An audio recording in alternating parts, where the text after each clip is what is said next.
You are watching Magic Box Entertainment.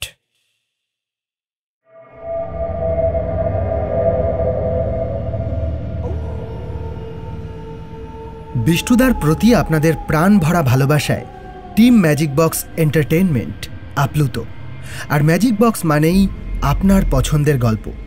তাই আবার চলে এসেছি বিষ্টুদা সিরিজের নতুন একটি গল্প নিয়ে।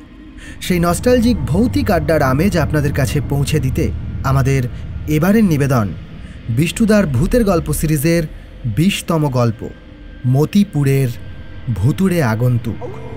আশা করি একই রকমভাবে আপনাদের ভালোবাসা এবারেও আমরা পাব। তবে এই আসরে নিয়মিত যোগ দেওয়ার জন্য আপনাকে করতে হবে ছোট্ট একটা কাজ। নিচে যে সাবস্ক্রাইব বাটনটি দেখছেন ওটায় ক্লিক করুন, আর পাশে যে ঘন্টাটি রয়েছে ওটা বাজিয়ে রাখুন, যাতে সময় মতো ওটা বেজে উঠে আপনাকে জানিয়ে দেয় গল্পের আসর বসার দিনক্ষণ। চলুন শুনে নেওয়া যাক সৌমেন মজুমদারের লেখা বিষ্টুদার ভূতের গল্প সিরিজের 20তম গল্প মতিপুরের ভুতুড়ে আগন্তুক।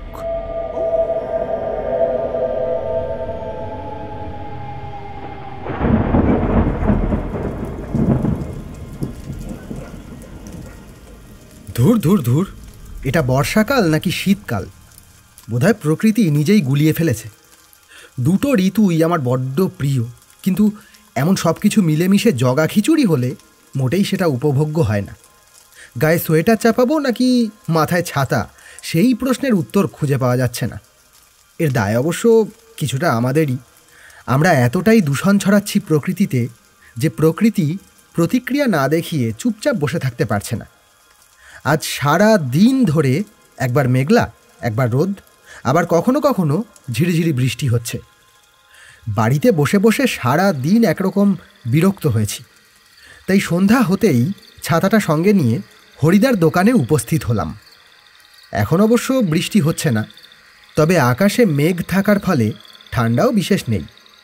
আমি পৌঁছানোর কিছুক্ষণ পর বিষ্টুদাও এসে উপস্থিত হলো। এই বিরক্তিকর আবহাওয়া নিয়ে আমরা অনেকক্ষণ ধরে আলোচনা করলাম। ঘণ্টাখানেক পরেও যখন বুবাই কিংবা পল্লবের কোনো দেখা পেলাম না, তখন বুঝলাম দুজনেই আজ ডুব মেরেছে। চায়ের ভারে একটা চুমুক দিয়ে বিষ্টুদা বলল, এই বৃষ্টি বৃষ্টি আবহাওয়ায় একটা ঘটনার কথা মনে পড়ছে। আজ বোধহয় 2 মক্কেল আসবে না। তোকে এই ঘটনাটা বলি, শোন। এই প্রস্তাবে না বলার বিন্দুমাত্র ইচ্ছা আমার ছিল না। আমি আগ্রহ ভরা দৃষ্টিতে বিষ্টুদার দিকে তাকিয়ে রইলাম। বিষ্টুদা গল্প শুরু করল। এই ঘটনা বেশ কয়েক বছর আগের। আমি তখন সরকারি একটা প্রজেক্টের দেখভাল করার জন্য মতিপুর গ্রামে ছিলাম। সারাদিন কাজে কাজেই কেটে যেত। সকালে বেরিয়ে সন্ধ্যায় থাকার জায়গায় ফিরতাম। থাকার জায়গা বলতে গ্রামেরই একটা বাড়ি, অনেক পুরনো বাড়িটা, সম্ভবত ওই 50-এর দশকে তৈরি।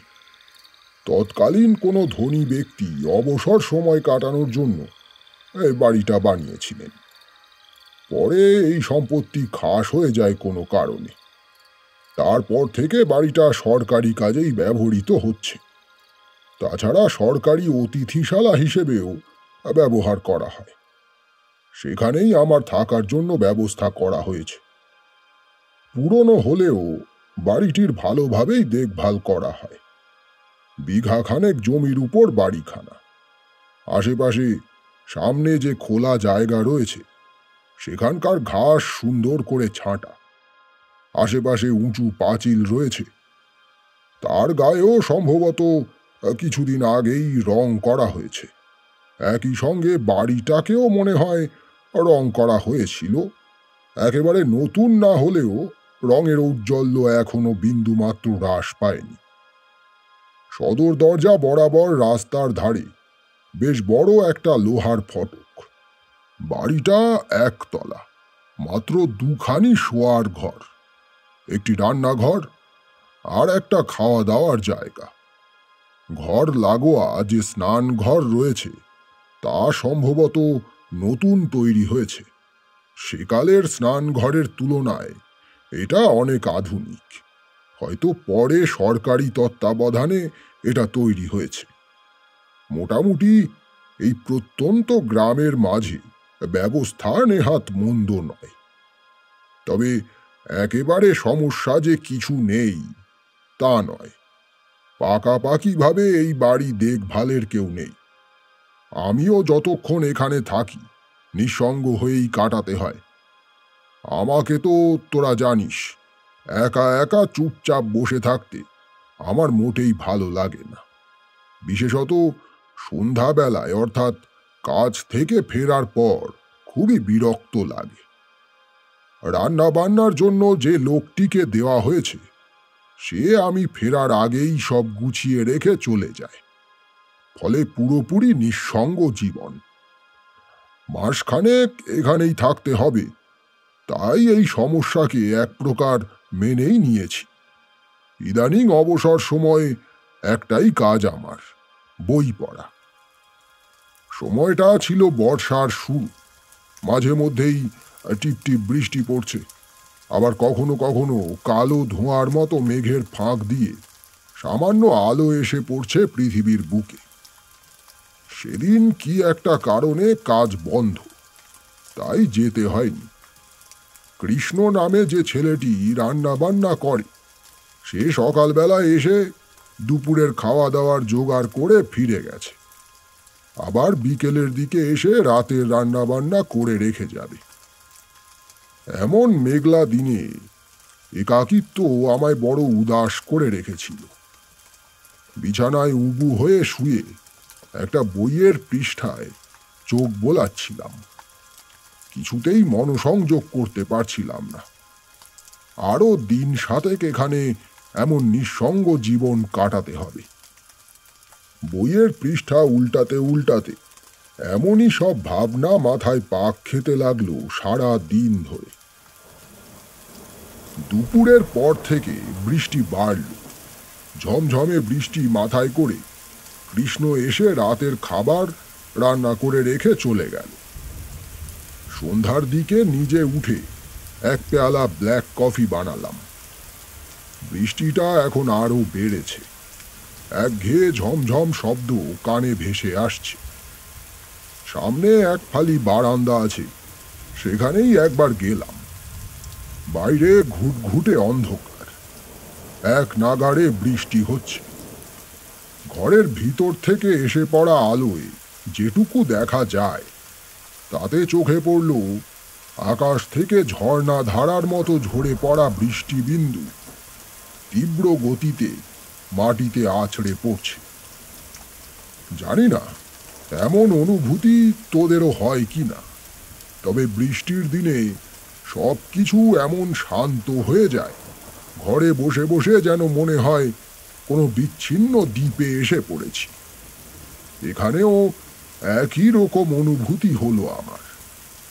একঘেয়ে তীব্র বৃষ্টির শব্দ ভেসে আসা ওই অন্ধকারের ওপারে আশেপাশে বোধহয় প্রাণের কোনো চিহ্ন নেই। উষ্ণতাও বেশ খানিকটা নেমে গেছে। বারান্দায় দাঁড়িয়ে গরম কফিটা শেষ করলাম। পেয়ালাটা রান্নাঘরে রেখে এসে গোটা সন্ধ্যাটা একই রকম নিস্তরঙ্গ উদাসীনভাবে বইয়ের পাতা উল্টাতে উল্টাতে কেটে গেল। মনে মনে ভাবছি শুয়ে পড়ব। বৃষ্টির যা গতিক দেখছি তাতে এমন চলতে থাকলে আগামীকালও কাজ বন্ধ থাকতে পারে। ঘরের দরজা জানালা স্বাভাবিকভাবেই বন্ধ। বিছানা থেকে উঠে খাবার গুছিয়ে নিতে রান্নাঘরের দিকে পা বাড়াতেই একটা মৃদু শব্দ আমার কানে ভেসে এলো। বর্ষা ভেজা পথে কেউ একজন হেঁটে আসছে, বেশ ভারী পায়ের শব্দ। রাত তখন প্রায় 9টা বাজে। এই দুর্যোগপূর্ণ রাতে কে আসবে? আমি কান খাড়া করে শুনলাম কয়েক মুহূর্ত। শব্দটা এদিকেই আসছে। নিঃসঙ্গতায় অস্বস্তি হচ্ছিল ঠিকই, কিন্তু এমন অনাহুত আগন্তুকের আগমনের সম্ভাবনা তৈরি হওয়ায় সে অস্বস্তি না কমে আরো বেড়ে গেল। কেউ যখন আসছে তখন সে নিশ্চয়ই দরজায় পৌঁছে টোকা দেবে, সেই পর্যন্ত অপেক্ষা করব নাকি আগেই দরজাটা খুলব? শব্দটা ধীরে ধীরে দরজার কাছে এগিয়ে আসছে। আমি খুব একটা চঞ্চল নই, কিন্তু সেই মুহূর্তে অদ্ভুতভাবে আমার মন ধৈর্য হারিয়ে ফেলল। গিয়ে দরজাটা খুললাম। বাইরে তখনও বৃষ্টি হচ্ছে, তবে বৃষ্টির গতি এখন কিছুটা কম। এতক্ষণ ধরে চলা তীব্র বৃষ্টির প্রতিধ্বনির মতো ঝিরঝির করে ঝরছে। বাইরে বৃষ্টি ভেজা শীতল নিকষ অন্ধকার, কিন্তু কই, কেউ তো নেই। অথচ আমি স্পষ্ট পায়ের শব্দ শুনেছি। হতে পারে বৃষ্টি ভেজা আবহাওয়ার জন্য, আবার ভয়ের জন্য হতে পারে। আমার গায়ের লোম খাড়া হয়ে উঠল। এ কি ভৌতিক কাণ্ড! এখানে দাঁড়িয়ে থেকে কোনো লাভ নেই। আমি ঘরে ফেরার জন্য পিছনে ঘুরতেই আমার মনের অতি প্রাকৃত সংশয় দূর হল। একজন লোক অন্ধকার ভেদ করে আমার দিকে এগিয়ে এসেছে। মাঝারি চেহারা, একটু যেন কুঁজো হয়ে রয়েছে, পরনে প্যান্ট শার্ট। দেখেই মনে হচ্ছে লোকটি প্রচণ্ড ক্লান্ত। মুখটা এমন শুকিয়ে গেছে যেন বহু দিন ধরে পেটে দানা পানি পড়েন। চলার শক্তি শরীরে যেন আর অবশিষ্ট নেই। প্রথমে চিনতে না পারলেও ভালোভাবে ওই ক্লান্তিক্লিষ্ট মুখটার দিকে তাকিয়ে হঠাৎই মনে ছোটবেলার স্মৃতি সজীব হয়ে উঠল। আমার ছোটবেলার বন্ধু নবীন। কিন্তু এ কি অবস্থা হয়েছে ওর! আমি বললাম, কিরে তুই কেমন আছিস? আয় আয় আয়, ঘরে আয়, ঘরে আয়। আমার সঙ্গে সঙ্গে ও ঘরে ঢুকল। নবীনের এমন অবস্থা কি করে হলো? ওকে দেখে অস্বাভাবিক রকম বিধ্বস্ত লাগছে। চোখ দুটি যেন ক্লান্তিতে ঢুলে পড়েছে। ওর অবস্থা এমন যে এখন কিছু জিজ্ঞাসা করতে মন চাইল না। আগে ওকে কিছু খেতে দেওয়া প্রয়োজন। একটু সুস্থ হোক, তারপর সব জানতে চাইব ওর থেকে। ওকে নিয়ে গিয়ে বসালাম আমার শোয়ার ঘরে। একটাই কাঠের চেয়ার ছিল, তার উপরেই ও নিজের শরীরটা এলিয়ে দিল। দাঁড়া, আমি খাবার জোগাড় করি। এখানে তো আমি একা, রাতে একার মতোই রান্না হয়। দুই বন্ধু ভাগ করে খেয়ে নিলেই চলবে। এ কথা বলে বন্ধুকে সেই ঘরে বসিয়ে রেখে আমি গেলাম খাওয়ার বন্দোবস্ত করতে। রাতে খাবার আয়োজন সামান্যই। ভাত, ডাল আর মাছের ঝোল রয়েছে। ভাত একটু কম রয়েছে, তবু আশা করি হয়ে যাবে দুজনের। থালায় ভাত সাজাতে সাজাতে আমার ছোটবেলার কথা মনে পড়ল। নবীনের সঙ্গে আমার পরিচয় স্কুল জীবনে। স্কুল জীবনেই আমাদের সবচেয়ে গভীর বন্ধুত্ব হয়। তারপরে যে বন্ধুত্বগুলো আমরা অর্জন করি সেগুলো দেওয়া নেওয়ার। ছেলেবেলার বন্ধুত্বে কোনো স্বার্থ থাকে না, বন্ধু হওয়ার কোনো নির্দিষ্ট কারণ থাকে না। নবীন আমার তেমন এক বন্ধু। স্কুল শেষে সব যোগাযোগ যে শেষ হয়ে গেছিল এমন নয়।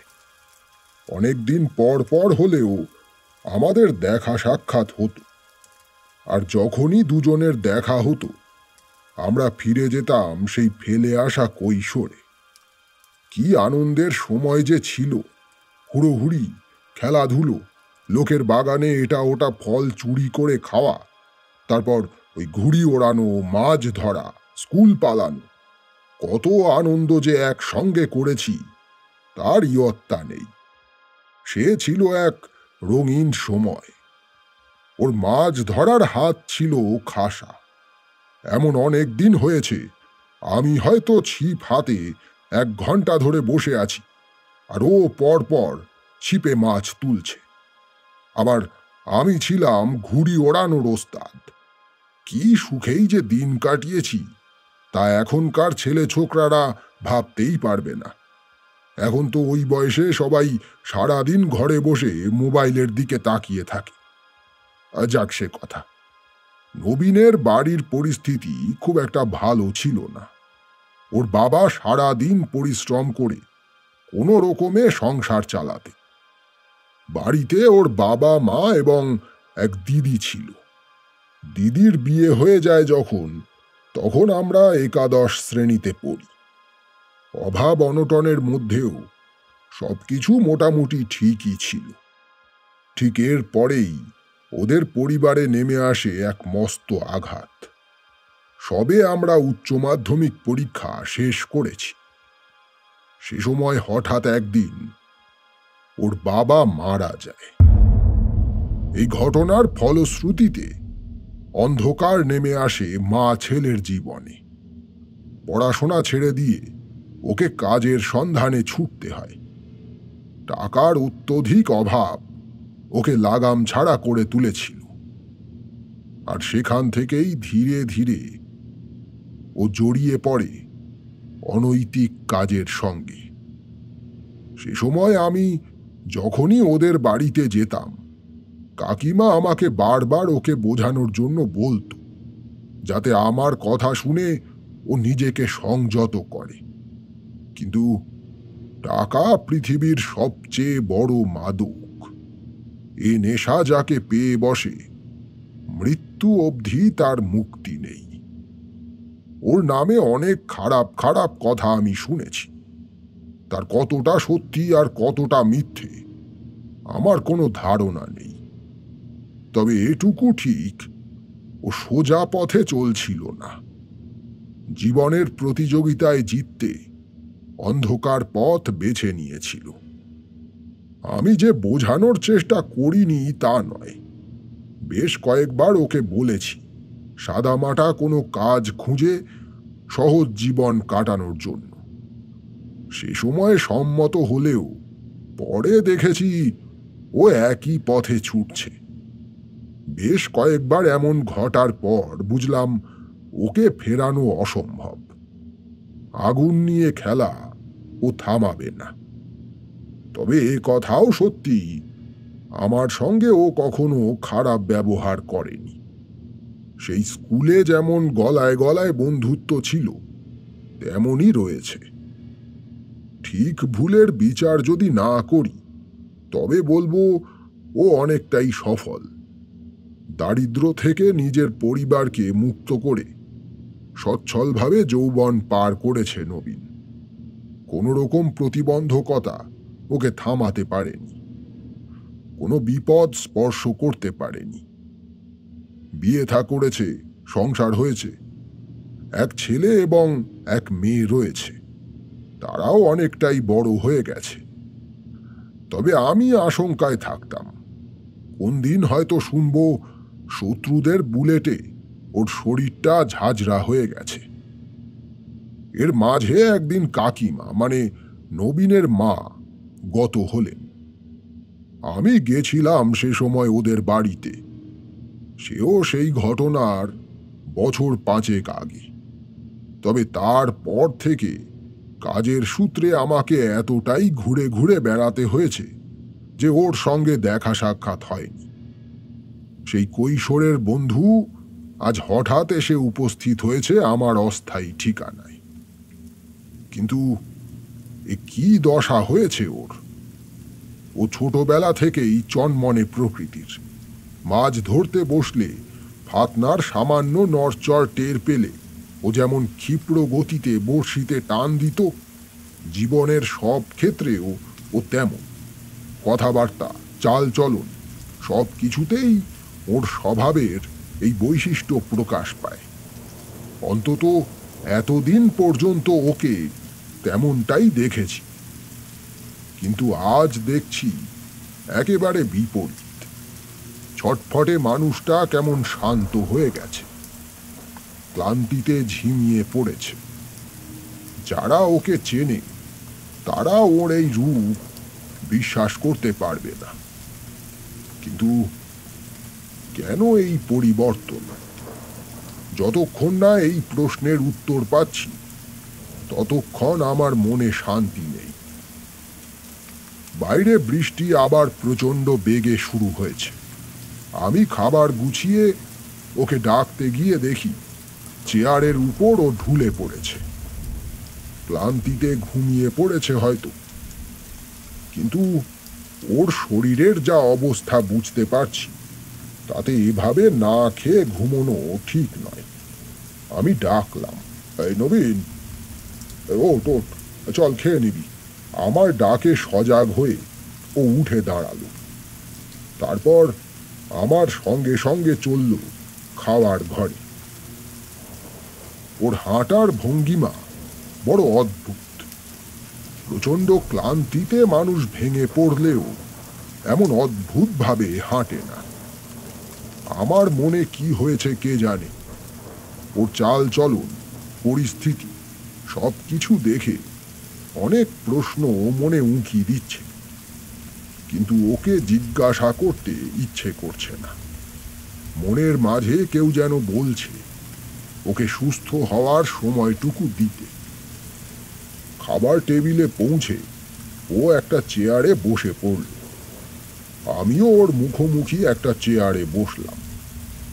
ভাত বেড়ে আমি থালা সাজিয়ে দিয়েছিলাম। এক মনে চুপচাপ নবীন খেতে লাগলো।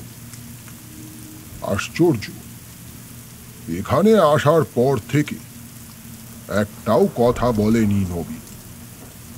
ওর এই আচরণ দেখে অদ্ভুত অনুভূতি হচ্ছে মনে। এই মৌনতার নেপথ্যে নিশ্চয়ই কোনো একটা কারণ আছে, কিন্তু তা কি ও না বললে জানার উপায় নেই। আরেকটা বিষয় এতক্ষণ মনে হয়নি, এখন মনে হতে বেশ অবাক হলাম। ও যখন এসেছে তখন বাইরে ঝমঝম করে না হলেও বৃষ্টি হচ্ছে, কিন্তু ওর পোশাকে তার সামান্যতম ছাপ নেই। কিন্তু ওর কাছে তো কোনো ছাতা কিংবা বর্ষা থেকে নিজেকে আড়াল করার ব্যবস্থা ছিল না। ওকে জিজ্ঞাসা করতে গিয়েও চুপ করে গেলাম। ও এক মনে গোগ্রাসে ভাত মুখে দিচ্ছে। ওর খাওয়া দেখে মনে হচ্ছে যেন ও মানুষ নয়, কোনো রাক্ষস। আমি সব ভাবনা বাদ দিয়ে খাওয়া দাওয়া শেষ করলাম। আমার আগে ওর খাওয়া হয়ে গেল। এই পর্ব মিটলে ওকে পাশের ঘরে শোয়ার ব্যবস্থা করে দিলাম। মোটামুটি সব ঠিকঠাকই ছিল, শুধু একটা নতুন চাদর বিছিয়ে দিয়েছি। একই রকম নিশ্চুপে ও সোজা গিয়ে বিছানায় শুয়ে পড়ল। গায়ের পোশাকটাও পরিবর্তন করল না, এমনকি সে কথা বলল না পর্যন্ত। আমি সে ঘর থেকে বেরিয়ে এলাম। দরজার কাছে এসে একবার ওর দিকে তাকিয়ে দেখলাম। হাত পা ছড়িয়ে অদ্ভুতভাবে নবীন বিছানায় পড়ে আছে। সেই ঘরের দরজাটা চেপে দিয়ে সব কিছু গুছিয়ে রেখে আমিও নিজের ঘরে এসে শুয়ে পড়লাম। বৃষ্টি এখন অনেকটাই ধরে এসেছে। আবহাওয়া বেশ আরামদায়ক। বিছানায় শুয়ে আবার ছোটবেলার কথা মনে পড়ল। একবার আমাদের স্কুলের একটি ছেলের সঙ্গে টিফিনের সময় আমার মারপিট হয়েছিল। ছোটবেলায় যেমনটা হয়, সেই ছেলেটা আমাদের চেয়ে বয়সে একটু বড় ছিল। আমার চেয়ে তার চেহারাও ভারী। স্বাভাবিকভাবেই আমি পেরে উঠছিলাম না। সেই সময় নবীন স্কুলের গেটের বাইরে আইসক্রিম কিনতে গেছিল।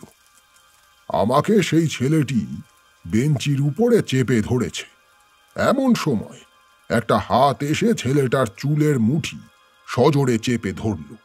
তারপর হ্যাঁচকা একটা টান, সঙ্গে সঙ্গে বাবা গো মা গো বলে ছেলেটি পিছনে ছিটকে পড়ল। নবীন সিনেমার নায়কের মতো আমায় তুলে ছেলেটার দিকে তাকিয়ে বলল, এই, এটা আমার বন্ধু, হাত ছেড়ে দিলাম, আর যেন আমাদের সঙ্গে লাগতে আসিস না। বিষ্টু যেখানে, নবীনও সেখানে। হেহ, আমরা দলে দুজন হয়ে গেছি দেখে ছেলেটা চম্পট দিল। এমন ঘটনা যে কত রয়েছে, এক এক করে সব মনে পড়ছে, আর একটা চিনচিনে বেদনা বুকে অনুভব করছি। ওই সোনালি দিনগুলো আর কখনো ফিরে পাবো না। সময়ের অন্ধকূপে সব হারিয়ে গেছে। জানিস, আমাদের স্কুলের পাশেই একটা বাড়ি ছিল, পাঁচিল ঘেরা, দোতলা একটা বাড়ি। আমরা প্রতিদিন স্কুলে যাওয়া আসার সময় দেখতে পেতাম পাঁচিলের ভিতরে একটা গাছে বেশ বড় বড় বাতাবি লেবু হয়েছে।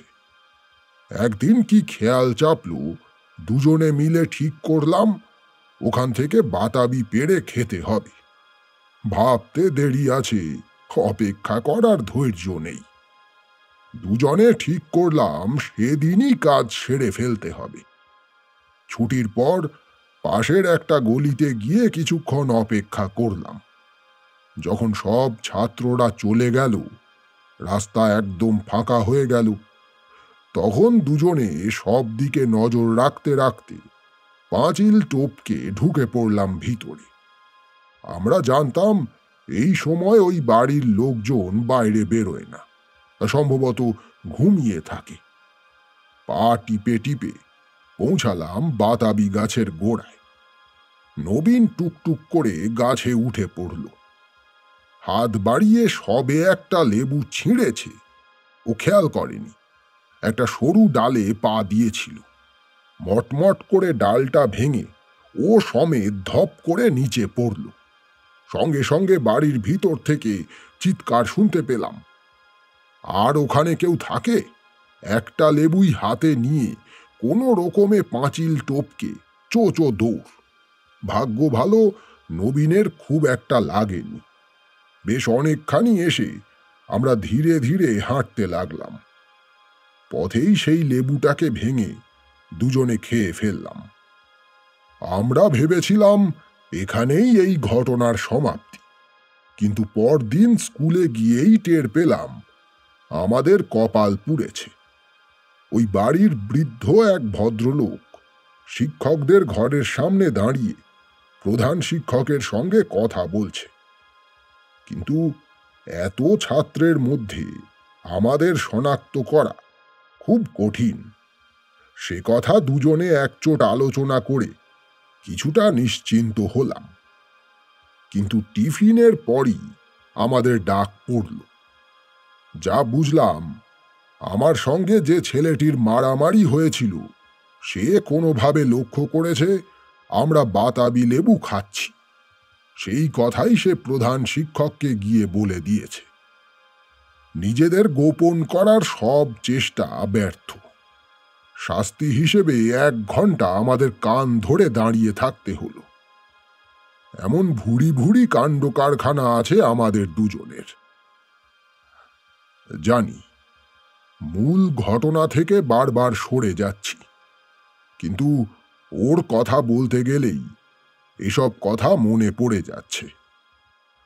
যাকে আবার ঘটনায় ফিরি। বিছানায় শুয়ে শুয়ে বিভিন্ন ছোটবেলার স্মৃতি মনে পড়ছে। বৃষ্টি এখন পুরোপুরি থেমেছে। এমন বৃষ্টি ভেজা আবহাওয়ায় বৃষ্টি থামার পর যেমন সব কিছু থমথমে হয়ে থাকে, ঠিক তেমনি অমানুষিক নিস্তব্ধতা চারদিকে। এতক্ষণ ভাবনায় ডুবেছিলাম বলে অন্য কোনো দিকে খেয়াল ছিল না। হঠাৎই একটা ভাবনা আমার মাথায় এলো। নবীন আমার ঠিকানা পেল কোথা থেকে? আমি যে এখানে এসেছি সেটা তো কেউ জানে না। আমি নিঃসঙ্গ মানুষ, আমার কাউকে জানিয়ে আসার প্রয়োজন তো নেই। তাহলে ও খবর পেল কি করে? আর তাছাড়া যেখানে আমি রয়েছি এত রাতে এখানে পৌঁছানো তো বেশ কষ্টসাধ্য ব্যাপার। রেল স্টেশন থেকে এই জায়গাটা অনেকটাই দূরে। সরকারি গাড়ি আমাকে এখানে পৌঁছে দিয়ে যায়, আবার কাজের জায়গায় নিয়ে যায়। আর একটা ব্যাপার, বৃষ্টির কোনো ছাপ ওর গায়ে দেখলাম না। এতটাই বৃষ্টি বাইরে হচ্ছিল যে মাথায় ছাতা থাকলেও অল্প বিস্তর ভিজে যাওয়ার কথা, অথচ ওর সারা শরীরে কোথাও ভিজে যাওয়ার চিহ্ন দেখলাম না। ব্যাপারটা কি? আচ্ছা, ও কথা বলছে না কেন? কি এমন কারণ থাকতে পারে? কোনো শব্দ এখনো পর্যন্ত আমি ওর গলা থেকে শুনিনি। আর ওকে কেমন অচেনা লাগছে, ঝুঁকে পড়েছে, রুগ্ন হয়ে গেছে। এমন নয় তো এ আমার বন্ধু নবীন নয়, অন্য কেউ? আমি ভুলবশত নবীন ভেবে ওকে নিজের পাশের ঘরে আশ্রয় দিয়েছি। যদি চোর ডাকাত হয়, মাঝরাতে হঠাৎ আমার উপরে আক্রমণ করে। অবশ্য এখানে আমার কি আছে যা ওই লোকটা ডাকাতি করবে? সর্বসাকুল্যে যেটুকু পাবে তাতে পর্তায় পড়বে না। আচ্ছা, কোনো পাগলও তো হতে পারে, হয়তো মনের খেয়ালে ঢুকে পড়েছে। কিন্তু নিজের বন্ধুকে চিনতে এতটা ভুল হবে? একবার গিয়ে দেখে আসব। উঠলাম বিছানা ছেড়ে, যতটা সম্ভব নিঃশব্দে পাশের ঘরের দরজার সামনে গেলাম। দরজাটা আমি ভেজিয়ে দিয়েছিলাম। খুব সন্তর্পণে ঠেলা দিয়ে সেটা খুললাম। ঘরের আলো জ্বলছে। শেষ যখন দেখেছি ওকে, যেভাবে শুয়েছিল ঠিক একই রকম ভাবে বিছানায় শুয়ে আছে। শুয়ে আছে বলা বোধহয় ভুল, কারণ দেখে মনে হলো যেন হাত পা ছড়িয়ে পড়ে আছে। আমি ওর কাছে গেলাম। ওর কাছে পৌঁছে কানে এলো একটা গোঙানির শব্দ। ঘুমের ঘোরে যেন যন্ত্রণায় নবীন কাতরাচ্ছে, ঠিক তেমন শব্দ। চেহারাটা অদ্ভুত। শেষ যখন নবীনকে দেখেছিলাম সেই চেহারার সঙ্গে আকাশ পাতাল তফাৎ। অর্থের আতিশয্যে মানুষের চেহারায় যে জৌলুস আসে তা নবীনের ছিল, কিন্তু এখন দেখে মনে হচ্ছে এক লহমায় সব জৌলুস ও হারিয়ে ফেলেছে। ওর হাতটা ছড়িয়ে আছে। কবজির কাছে নজর যেতে পুরোপুরি নিশ্চিত হলাম এ নবীন ছাড়া আর কেউ নয়। অনেকদিন আগে কবজির কাছে একটা উল্কি করিয়েছিল, সেটা নজরে পড়ল। চোখ দুটো অসম্ভব রকম বসে গেছে। ওর চেহারাটা কেমন যেন ফ্যাকাশে দেখাচ্ছে। চোখের ভুল কিনা বলতে পারি না, তবে কোনো জলজ্যান্ত মানুষের চেহারা এমন ফ্যাকাশে হয় না। গোঙানির শব্দ এক নাগাড়ে হয়ে চলেছে। না, এসব আকাশ কুসুম ভেবে সারা রাত জেগে থাকার কোনো মানে হয় না। বৃষ্টি যেহেতু হচ্ছে না, তাই আগামীকাল কাজ বন্ধ থাকার সম্ভাবনা কম। আবার নিঃশব্দে সেই ঘর থেকে বেরিয়ে নিজের বিছানায় এসে শুয়ে পড়লাম। রাতের অমানুষিক নিস্তব্ধতা যেন খাঁ খাঁ করছে। সেই নিস্তব্ধতা পার হয়ে আমার কানে এক নাগাড়ে ভেসে আসছে নবীনের গোঙানির শব্দ। আর কি আশ্চর্য, এর আগে কোনো শব্দ পাচ্ছিলাম না, কিন্তু ও ঘর থেকে আসার পর শব্দটা অনবরত হয়েই চলেছে। অস্বস্তিকর শব্দটা শুনতে শুনতে এক সময় আমার চোখ ঘুমে জড়িয়ে এলো।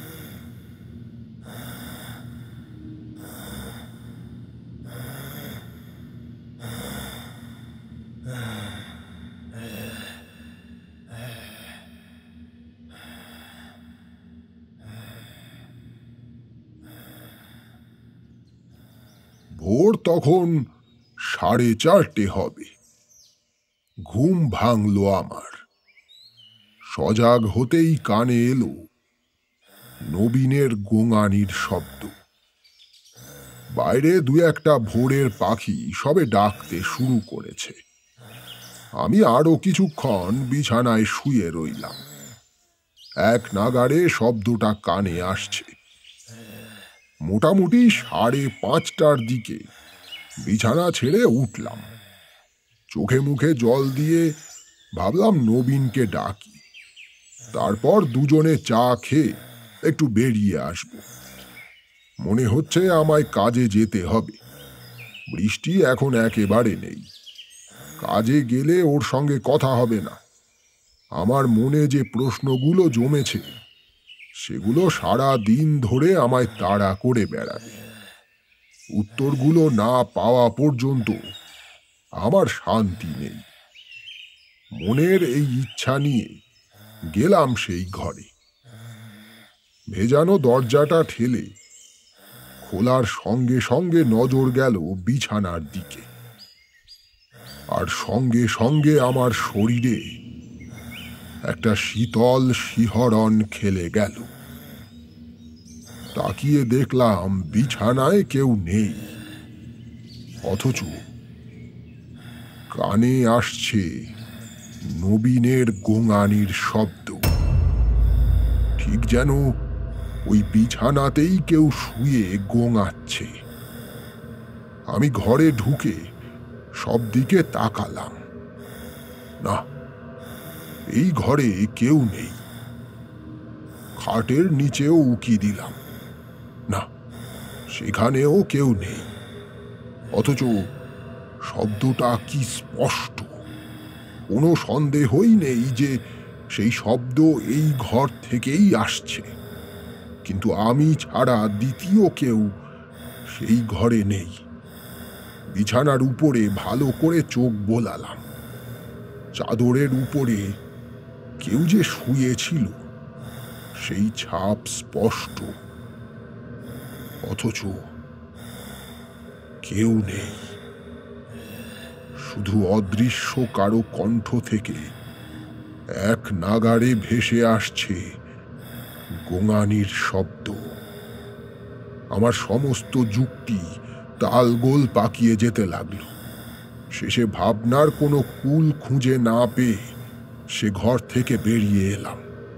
কিন্তু সেই গোঙানির শব্দ থেকে মুক্তি পেলাম না। এখন যেন সেই শব্দ আমার কানের ভিতরে হচ্ছে। সম্পূর্ণ ঘটনাকে আমি যুক্তি দিয়ে সাজানোর চেষ্টা করছি, কিন্তু আমার সব যুক্তি চুরমার হয়ে যাচ্ছে। বারান্দায় নিশ্চয়ই ওর জুতোটা থাকবে, আর জুতোর ছাপ। ছুটতে ছুটতে গেলাম সেখানে। সকালের আলোয় তন্ন তন্ন করে খুঁজেও কোনো চিহ্ন চোখে পড়ল না। এ কি করে সম্ভব? এই বাড়িতে প্রবেশের একটাই দরজা। সেই দরজা ভিতর থেকে বন্ধ ছিল। আমি সারা বাড়িতে তন্ন তন্ন করে খুঁজে বেড়ালাম। আমার বন্ধু নবীনের কোনো অস্তিত্ব খুঁজে পেলাম না। অথচ এক নাগাড়ে এখনো আমার কানে বেজে চলেছে সেই গোঙানির শব্দ। এ যাবৎ অলৌকিক অনুভূতি আমার কম হয়নি, কিন্তু এ কেমন বিস্ময়! আমি একটা মানুষের উপস্থিতির শব্দ সজাগ অবস্থায় স্পষ্ট কানে শুনতে পাচ্ছি, অথচ সেই মানুষটি নেই। নিজেকে পাগল পাগল মনে হলো। পাগল ছাড়া আর কারো পক্ষে বোধহয় এমন অদ্ভুত অনুভূতি হওয়া সম্ভব নয়।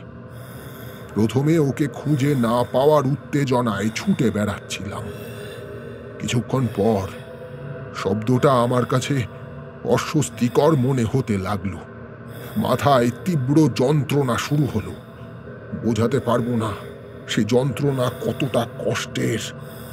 আমার কানে একই শব্দ ক্রমাগত হয়ে চলেছে। রান্না করার লোকটি এখনো আসেনি। আমি দরজায় তালা দিয়ে বাইরে বেরিয়ে পড়লাম। কিছুক্ষণ বাইরের মুক্ত বাতাসে বেরিয়ে এলে বোধহয় এর থেকে মুক্তি পাব। পথে বেরিয়ে হাঁটতে লাগলাম। আশ্চর্য, ওই বাড়ি থেকে বেরিয়ে আসার পরে ধীরে ধীরে সেই শব্দ মৃদু হতে হতে এক সময় মিলিয়ে গেল। প্রায় আধ ঘন্টা ধরে এদিক ওদিক ঘোরাঘুরি করার পর নিজেকে একটু সুস্থ মনে হলো। কৃষ্ণ, মানে আমার রান্না করার লোকটি চলে আসবে। তাই ধীরে ধীরে বাড়ির পথ ধরলাম। ফটকের সামনে পৌঁছে দেখলাম কৃষ্ণ বারান্দায় দাঁড়িয়ে আমার অপেক্ষায় ফটকের দিকে তাকিয়ে আছে। ওকে এসব বিষয়ে কিছু বললাম না। দরজা খুলে দিতে ও সোজা রান্নাঘরের দিকে চলে গেল।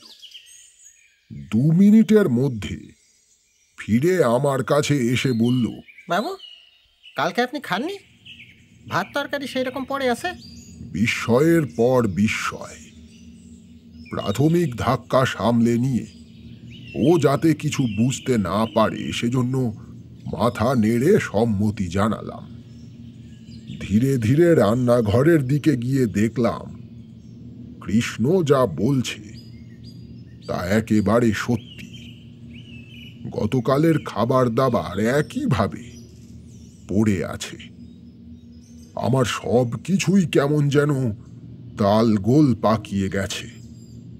মাথা ভর্তি চিন্তা আর এক রাশ মানসিক ক্লান্তি নিয়ে নিজের ঘরের বিছানায় এসে বসে পড়লাম। আজকের সময়ে হলে হয়তো সঙ্গে সঙ্গে আমি ওকে বা ওর পরিবারের কাউকে ফোন করতাম, কিন্তু তখন আমাদের কারো কাছেই ফোন ছিল না। কিংকর্তব্য বিমূঢ় অবস্থা আমার। একটু পরেই গাড়ি চলে আসবে, কাজের ওখানে যেতে হবে। তাই আর বসে না থেকে মন স্থির করলাম। তারপর বেরোনোর জন্য তৈরি হয়ে নিয়ে ব্যাগ থেকে একটা পোস্ট কার্ড আর কলম নিয়ে নবীনের ঠিকানায় একটা চিঠি লিখলাম। বেশি কিছু না, শুধু জানতে চেয়েছি নবীন কেমন আছে। গাড়ি কিছুক্ষণ আগেই চলে এসেছে। আমি তাকে কিছুক্ষণ অপেক্ষা করতে বলেছি। চিঠি লেখা হলে কৃষ্ণকে ডেকে আজই ফেরার পথে চিঠিটা পোস্ট অফিসে ফেলে দিতে বললাম। তারপর চলে গেলাম নিজের কাজে। আর মাত্র 6টা দিন এখানে থাকব। কিছুটা দুশ্চিন্তাগ্রস্ত উদাসীনতা নিয়ে এর পরের দিনগুলো আমার কাটতে লাগলো। ঠিক 3য় দিনে একটা চিঠি এসে পৌঁছায় আমার ঠিকানায়। চিঠির প্রেরক নবীনের স্ত্রী সুলতা। চিঠির বক্তব্য পড়ে আমি স্তম্ভিত হয়ে গেলাম। সুলতা লিখেছে, বেশ কিছুদিন ধরেই কোনো বিষয়ে সমস্যায় ছিল নবীন। কি বিষয়ে সে কথা স্পষ্টভাবে কেউই জানে না। তবে নতুন একটা দল যে এই ঘটনার জন্য দায়ী সে বিষয়ে কেউ ভয়ে মুখ না খুললেও এর সত্যতা নিয়ে কারো মনেই কোনো সন্দেহ নেই। সম্প্রতি রাজনৈতিক ক্ষমতার হাত বদল হয়েছে। তার জেরে অনেক দিন যাবৎ এলাকা বেশ উত্তপ্ত ছিল। গত 17 তারিখ সন্ধেবেলায় কেউ বা কারা যেন নবীনকে গুলি করে খুন করেছে। চিঠিটা পড়া শেষ করে সঙ্গে সঙ্গে ক্যালেন্ডারের দিকে তাকালাম। 17 তারিখ সন্ধেবেলা, অর্থাৎ যেদিন রাতে নবীন আমার এখানে এসেছিল। তার মানে ওর মৃত্যুর কয়েক ঘন্টা পরে। আমার গায়ের লোম খাড়া হয়ে উঠল। আমার বন্ধু মৃত্যুর পরেও আমাকে শেষ দেখা দিয়ে গেছে। মানুষ হিসেবে ওর প্রতি আমার বিন্দুমাত্র শ্রদ্ধা ছিল না। ও যে কাজ করে বেড়াতো সে বিষয়ে আমার সামান্যতম নৈতিক সমর্থন ছিল না। অথচ সেই মানুষটাই আমার সঙ্গে আমৃত্যু বন্ধুত্ব রেখেছে, নিঃস্বার্থ বন্ধুত্ব। আসলে একই মানুষের অনেক রকম রূপ হয়, যেখানে যেমন সেখানে তেমন। সেদিন জানিস, বাসে করে আসতে আসতে দেখলাম জানালার ধারে বসা একটি মেয়ে অসুস্থ হয়ে পড়েছে। মেয়েটির পাশে বসা এক ভদ্র মহিলা নিজের মেয়ের মতো করে তাকে যত্ন করছে, মাথায় জল দিচ্ছে, হাত বুলিয়ে দিচ্ছে। আমি তখন ভাবছিলাম, হয়তো এই ভদ্র মহিলাই নিজের প্রতিবেশীর সঙ্গে ঝগড়া করে, তুচ্ছ কারণ নিয়ে চিৎকার করে পাড়া মাথায় করে, অথচ সেই মুহূর্তে সেই সত্যিকারের মা হয়ে উঠেছিল। ভগবান কিংবা শয়তান সবই আমাদের মাঝেই আছে। এক এক সময় এক একজন জেগে ওঠে। অবশ্য আমরা কাকে জাগাতে চাই সেটার গুরুত্ব সবচেয়ে বেশি। ওই যে শেখ ফজলুল করিমের লেখা কটা কথা, কোথায় স্বর্গ কোথায় নরক, কে বলে তা বহুদূর। মানুষেরই মাঝে স্বর্গ নরক, মানুষেতে সুরাসুর। যাকে রাত অনেক হয়েছে, চল উঠে পড়ি। হরিদার চায়ের দোকানের বেঞ্চি ছেড়ে আমি আর বিষ্টুদা উঠে পড়লাম। মনটা খারাপ হয়ে গেছে। ইদানিং বিষ্টুদার কি হয়েছে কে জানে, বড্ড মন খারাপ করা গল্প বলছে। পরদিন একটা মজাদার ভৌতিক গল্প শুনতে চাইব। তবে হ্যাঁ, এইসব গল্পের ছলে বিষ্টুদা যে জীবন সম্পর্কে আমাদের অনেক জ্ঞান দেয় সেটা আজকাল অনুভব করতে পারি। হাঁটতে হাঁটতে আমি বললাম, আচ্ছা বিষ্টুদা, এর পরে আর কখনো তুমি তোমার সেই বন্ধুকে দেখোনি? না রে, সেদিনের মতো আর কখনো চোখে দেখিনি। তবে কখনো কখনো আজও সেই গোঙানির শব্দ আমার আশেপাশে শুনতে পাই।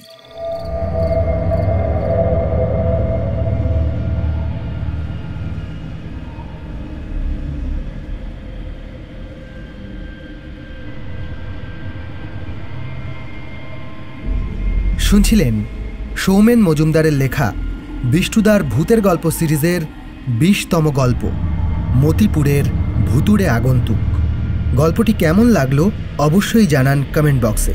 ভালো লাগলে অবশ্যই লাইক এবং শেয়ার করুন। চ্যানেলে নতুন হলে সাবস্ক্রাইব করুন। কোনো গল্পের আপডেট যাতে মিস না হয় সেজন্য বেল আইকনটি ক্লিক করে রাখতে ভুলবেন না।